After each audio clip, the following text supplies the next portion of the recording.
Hello friends, welcome to your own channel daily stock. तो दोस्तों, इस वीडियो के अंदर हम एंजल ब्रोकिंग के डिटेल्ड एनालिसिस के बारे में बात करेंगे और जानेंगे कि आपको एंजल ब्रोकिंग के अंदर इन्वेस्ट करना चाहिए या नहीं। चलिए शुरू करते हैं। तो देखिए, सबसे पहले हम ये जानेंगे कि ये कंपनी काम क्या करती है।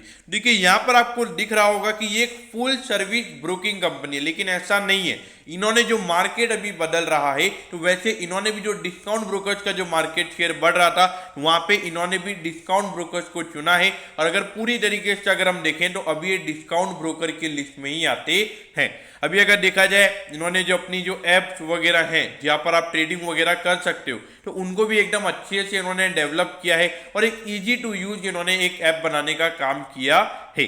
उसके अलावा अगर हम बात करें तो पूरे ये अब डिस्काउंट ब्रोकर बन चुके हैं, यानी कि ये फुल सर्विसेज अब प्रोवाइड नहीं करवाते। यानी कि जैसे अगर आप देखोगे जो ट्रेड वगैरह होते हैं, जैसे मोतीलाल ओसवाल हो गया, फिर जो हमारे HDFC वगैरह हो गए, तो यहाँ पर अगर आप देखोगे आपके लिए ओपिनियंस आते हैं कि आप ये ट्रेड आज ले सकते हो, आप ये कर सकते हो, तो आप रिगार्डिंग उनसे बात कर सकते हो। तो यहाँ पे डिस्काउंट ब्रोकर में ये नहीं होता। डिस्काउंट ब्रोकर में सिर्फ आपको ऐप मिलता है और जो भी आपको ट्रेड वगैरह लेने होते हैं तो वो आपको खुद से लेने होते हैं। तो एंजल ब्रोकिंग भी अभी हमें वो करता हुआ नजर आ रहा है।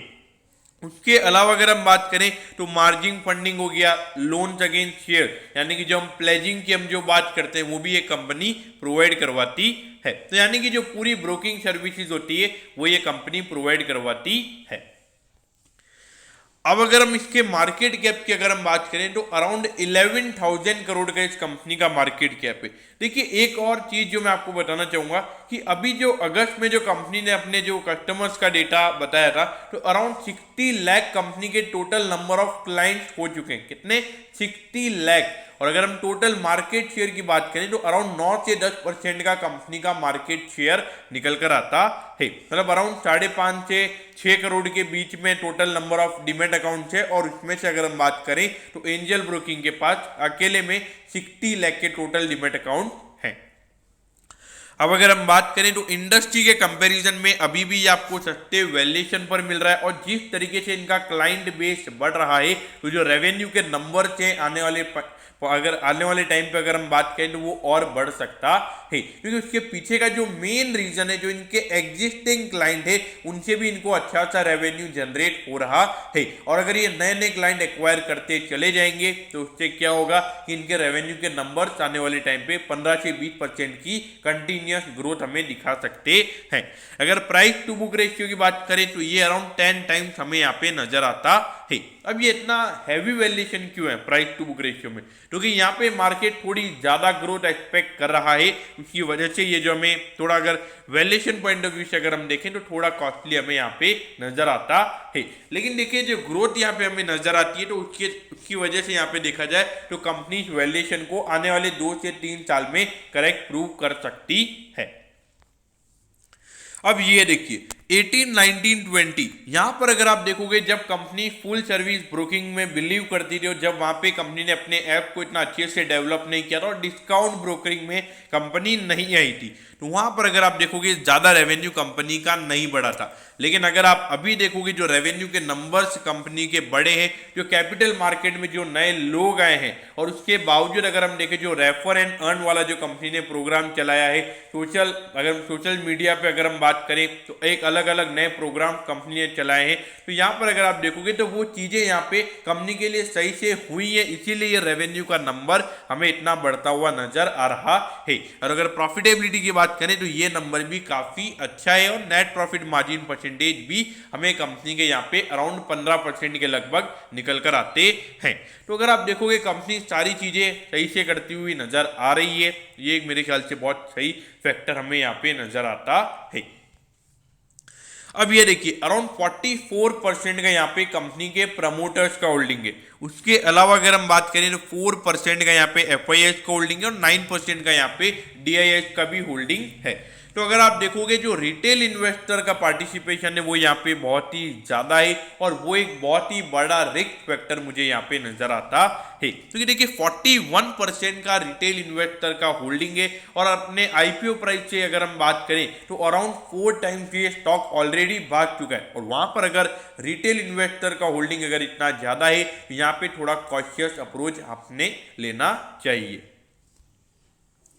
अब अगर हम बात करें तो ये देखिए पिछले तीनों क्वार्टर से लगातार कंटिन्यूअसली यहाँ पे जो कंपनी के रेवेन्यू के नंबर्स हैं वो कंटिन्यूअसली हमें यहाँ पे बढ़ते हुए नजर आ रहे हैं। अगर प्रॉफिटेबिलिटी की बात करें तो पिछले तीनों क्वार्टर से लगातार जो कंपनी की प्रॉफिटेबिलिटी है वो भी हमें यहाँ पे अच्छे तरीके से बढ़ती हुई नजर आ रही है। अब देखिए मेन बात ये कि ये जो इतनी ग्रोथ क्यों देखने को मिल रही है, क्योंकि देखिए जो लगातार नए नए आईपीओज आ रहे हैं, तो नए नए आईपीओज में क्या हो रहा है कि लोग और नए नए डीमैट अकाउंट ओपन कर रहे हैं। तो उससे क्या हो रहा है, डीमैट अकाउंट क्यों ओपन कर रहे हैं, क्योंकि उनको लग रहा है कि मेरे जान पहचान वाले का मेरा डीमैट अकाउंट ओपन नहीं है, तो मैं इसका डीमैट अकाउंट खोल के मैं एप्लीकेशन लगा दूंगा। तो ऐसे करके एक सर्वे हुआ था, उसमें ऐसा था कि हर आईपीओ के बीच में अराउंड 1 से 1.5 लाख नए डीमैट अकाउंट ओपन हो रहे हैं। और अगर 9 से 10% का अगर कंपनी का मार्केट शेयर है तो कंपनी के लिए अराउंड 15,000 नए डीमैट अकाउंट ओपन हो रहे हैं। और एक खास बात यह कि अगर हम एवरेज क्लाइंट के पोर्टफोलियो की अगर हम बात करें तो 1600 रुपीज का कंपनी का एवरेज क्लाइंट पोर्टफोलियो है। यानी कि अगर हम सबका एवरेज करें तो हर क्लाइंट का एक एवरेज निकाल के अगर हम देखें तो 1600 रुपीज के स्टॉक हर क्लाइंट के अंदर है। मतलब सबका किसी का 10,000 का हो सकता है, किसी का 1,000 रुपये का हो सकता है, उसका एवरेज अगर देखा जाए तो वो 1600 हमें नजर आता है। अब यहाँ पर अगर हम रिटर्न ऑन इक्विटी के नंबर्स की अगर हम बात करें तो ये नंबर 26% है, और रिटर्न ऑन कैपिटल एम्प्लॉयड भी यहाँ पे 37% है, और रिटर्न ऑन एसेट का नंबर भी यहाँ पे 6% है। तो अगर हम देखें तो रिटर्न रेशियोज यहाँ पे कंपनी के काफ़ी अच्छे हैं। और अगर प्रॉफिटेबिलिटी की अगर हम बात करें, जो प्रॉफिटेबिलिटी हमें यहाँ पे 200% पिछले फाइनेंशियल ईयर में बढ़ती हुई नजर आई थी, तो वो ग्रोथ हमें एक्सपेक्ट नहीं करनी चाहिए, लेकिन हाँ 10 से 15% की ग्रोथ हम यहाँ पे एक्सपेक्ट कर सकते हैं। और जिस तरीके से क्लाइंट बेस यहाँ पे बढ़ रहा है तो 20 से 25% की ग्रोथ भी कंपनी हमें प्रॉफिटेबिलिटी में दिखा सकती है। अगर वो ग्रोथ यहाँ पे कंपनी दिखाएगी तो ये जो रिटर्न रेशियोज हैं ये कंपनी के और भी अच्छे हो जाएंगे। अब अगर हम डेट की अगर हम बात करें तो देखिए इनका जो डेट का नंबर है वो है 1.06। तो देखिए यहाँ पर आपको लगेगा कि कंपनी ने डेट ज़्यादा ले रखा है इन कंपैरिजन टू इक्विटी, जितना कंपनी ने बिजनेस में इन्वेस्ट किया हुआ है। लेकिन देखिए कंपनी फाइनेंशियल एडवाइजरी सर्विसेज के अंदर काम करती है और कंपनी को लोन्स भी देने पड़ते हैं अगेंस्ट शेयर। तो वहाँ पे अगर देखा जाए तो कंपनी को एक सोर्स ऑफ फंड के लिए वहाँ पे कंपनी इक्विटी के ऊपर डिपेंड नहीं रह सकती। तो इसीलिए यहाँ पे थोड़ा डेट तो हमेशा रहने वाला ही है, ये कंपनी नेट डेट फ्री कभी नहीं बन सकती है। अगर इंटरेस्ट कवरेज रेशियो की अगर हम बात करें तो ये 11 टाइम्स है। तो इंटरेस्ट कवरेज रेशियो कंपनी का काफ़ी अच्छा है। और अगर profitability continuous point of view से बढ़ती रहेगी तो कंपनी के रिजर्व भी बढ़ेंगे और वहां पे कंपनी अपना डेट क्लियर करने का भी सोच सकती है। अब देखिए ऑलमोस्ट अगर हम इस स्टॉक की अगर हम बात करें तो ऑलमोस्ट अपने ऑल टाइम हाई पे ये स्टॉक अभी हमें ट्रेड होता हुआ नजर आ रहा है। लेकिन देखिए एंजल ब्रोकिंग की अगर हम बात करें तो इसका अगर हम देखें जो लिस्टेड सिक्योरिटीज है, यानी कि मोतीलाल ओसवाल हो गया, शेयर इंडिया सिक्योरिटीज हो गया, जितने भी ब्रोकिंग फर्म से 5 पैसा हो गया, तो उसके अंदर जिसका सबसे ज्यादा अगर मार्केट शेयर है वो है एंजल ब्रोकिंग का। और उसके अलावा अगर हम बात करें तो लगातार जिस स्पीड में यहाँ पे इनके क्लाइंट बेस बढ़ रहे हैं तो उतना ना तो मोतीलाल ओसवाल का बढ़ रहा है और उतना ही ना तो 5 पैसा का भी हमें बढ़ता हुआ नजर आ रहा है। तो अगर जब तक जरोदा अब तक अगर लिस्ट नहीं होते हैं तो तब तक इनके पास एक एडवांटेज रहेगा और मेरे ख्याल से आने वाले टाइम पे थोड़े टाइम पे ये प्रीमियम वैल्यूएशन पर भी ट्रेड हो सकता है। हाँ देखिए थोड़ा ये रह सकता है कि अगर मार्केट में थोड़ी ट्रेडिंग बंद हो जाती है, थोड़ा मार्केट थोड़ा क्रैश वगैरह होता है, वहां पे ट्रेडिंग कम हो जाती है तो कंपनी के लिए रेवेन्यू पॉइंट ऑफ व्यू से कंपनी के रेवेन्यू कम हो जाते हैं। तो वहां पे जो मेन जो कंपनी का ब्रोकरेज जो कंपनी का मेन रेवेन्यू है वो वहां पे हमें कम होता हुआ नजर आ जाता है। तो ये एक बहुत बड़ा रिस्क हमें नजर आता है यहाँ पे।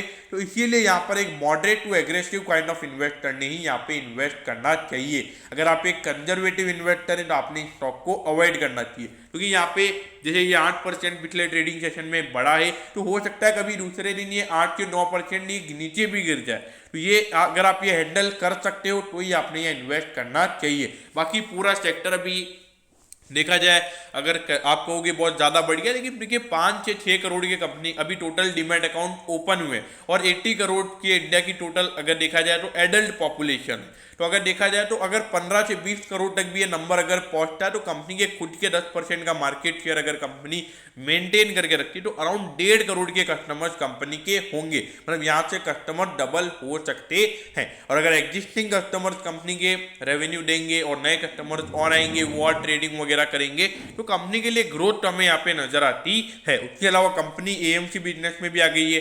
तो अगर देखा जाए तो ग्रोथ पॉइंट ऑफ व्यू से मुझे यहाँ पे कोई इश्यू नजर नहीं आते हैं। तो दोस्तों मैं होप करता हूँ कि एंजल ब्रोकिंग के डिटेल्ड एनालिसिस के बारे में आपको सब कुछ पता चल गया होगा। अगर आपकी कोई भी क्वेरीज है तो आप कमेंट कीजिए, मैं जरूर आपके कमेंट पर रिप्लाई करूंगा। ओके दोस्तों, thank you, have a nice day.